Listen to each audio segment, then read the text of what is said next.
आज के प्रोग्राम के हमारे पहले मेहमान हैं रिजवान गिलानी साहब, जो कि एक सीनियर जर्नलिस्ट है और एजुकेशन इनका बीट है, एजुकेशन पर लिखते हैं। आज के एक और हमारे मेहमान हैं सिब्बत अंद्राबी साहब। गवर्नमेंट अपनी तरीके से कह रहे हैं कि हमने 5 साल का अब हम जश्न मना रहे हैं कि न्यू एजुकेशन पॉलिसी का, क्या कहें? जी देखिए, ये जो लास्ट मैंने भी वो फंक्शन अटेंड किया जब लास्ट टाइम एनईपी का एक कॉन्क्लेव था एसकेआईसीसी में, वहाँ पे भी। लेकिन मैं ये कहूँगा it's a process, it's not like कि एनईपी आगे और हमने इम्प्लीमेंट किया और हम जय जयकार करेंगे। इट्स अ प्रोसेस, हम कहेंगे हमने इनिशिएट किया। इट्स जस्ट मतलब वो एक बहुत ही कम स्केल लेवल पे हमने इनिशिएट किया। अब हमें देखना है कि क्या जो गवर्नमेंट कह रही है हमने इम्प्लीमेंट किया, नो दे कैन नॉट। हमें ये देखना है क्या हम सच में इम्प्लीमेंट कर पाएंगे आगे, क्या हमारे पास वैसा इंफ्रास्ट्रक्चर है, क्या हमारे पास सच में क्या उतने टीचर्स ट्रेंड हैं हमारे पास, क्या हमारे मतलब बच्चे इस चीज़ को रिसीव कर पाएंगे। आप मुझे बताइए, J&K is the only state बोलूँगा मैं कि जहाँ पे प्राइमरी लेवल जो टीचर्स हैं उनके लिए कोई ट्रेनिंग सिस्टम नहीं है यहाँ पे। आप मुझे बताइए, मतलब जब भी बच्चे मतलब जो यहाँ पे ट्रेनिंग होती है टीचर्स को, कोई उसका कोई बाहर ही नहीं कि किस कब करनी है।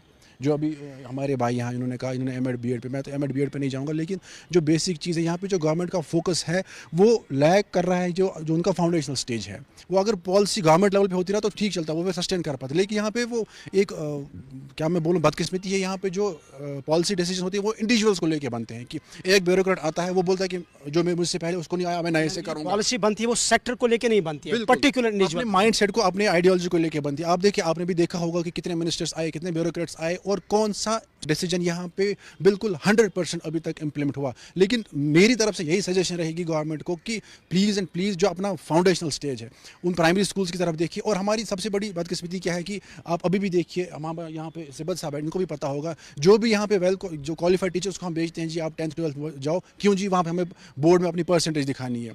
और फिर वहाँ पे कोई बच्चा फेल होता, उन टीचर्स को हम रिस्पॉन्सिबल बनाते हैं कि क्यों जी परफॉर्मेंस कम थी। वो कहता है कि जब बच्चे की ग्रूमिंग, जब फाउंडेशनल स्टेज ही वीक था, जब बच्चे को ए पढ़ना नहीं आया तो हम उसको बोल रहे, फिर दूसरे टीचर को हम कहते हैं कि ए फॉर एप्पल उसको क्यों नहीं पता था। बेसिक जो चीज़ है जो लैग कर रहा है उस बच्चे में, मैं गवर्नमेंट को चाहिए था। एनईपी तो मैं अभी डिस्कस करूंगा ही नहीं। आप कह रहे हैं कि अभी हमारी बुनियाद ही सही नहीं है। बिल्कुल, मैं अभी एनईपी पे बात, यहाँ पे तो बहरहाल साहब गेस्ट ने एनईपी की बात की, लेकिन मैं नहीं करूँगा because it's a process, will take us time too. वो यहाँ पे हर कोई इसके साथ ये रिलेट कर विकसित भारत, ओके आई होप कि हो जाए, सब कुछ सही हो जाए, सब कुछ पॉजिटिव डायरेक्शन में हो जाए। लेकिन अभी जो बेसिक बुनियादी चीज़ है वो है फाउंडेशनल स्टेज अपना। आप देखिए हमारे स्कूल, प्राइमरी स्कूल्स देखिए आप, मैं हायर सेकेंडरी कोठीबाग, अमरा कदल, बाकी जो हायर सेकेंडरी से मैं कह रहा हूँ हमें रूरल सेक्टर को भी देखना चाहिए, हमें फार फ्लंग एरियाज। हमारे में कल ही मैं देख रहा था ऑफिशियल फिगर से, सीओ ऑफिस से आए हैं, एक स्कूल में 18 लेक्चरर्स की पोस्ट है, लेकिन 1 की 2 की 3 इन पोजीशन बाकी वैकेंट है।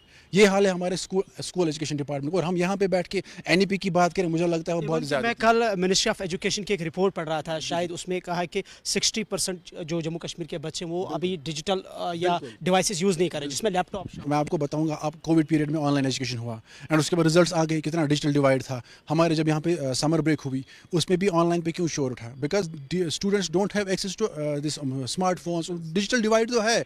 और हमारी प्रॉब्लम क्या है हमारे डिपार्टमेंट की, मैं क्यों कह रहा हूँ हमारे, because I am resident of Jammu and Kashmir.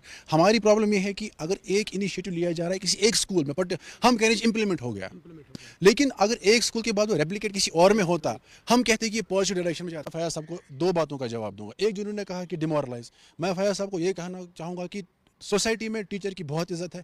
अगर आपको डिमोरलाइज कर रहा है वो अपना डिपार्टमेंट कर रहा है और आपके कम्युनिटी के लोग कर रहे हैं, जो ऑफिस में बैठ रहे हैं, जो हमेशा ये अपने ब्यूरोक्रेट्स को, अपने हायर अप अथॉरिटीज़ को बोलते हैं कि कश्मीर में बोलते हैं कि टीचर गरज पर नानस की, और वही टीचर बोलता है जो खुद ऑफिस में या किसी सेल में अपने आप को स्कूल से बचने के लिए बैठा होता है 10 साल 15 साल की, वो बच्चे को पढ़ाए नहीं।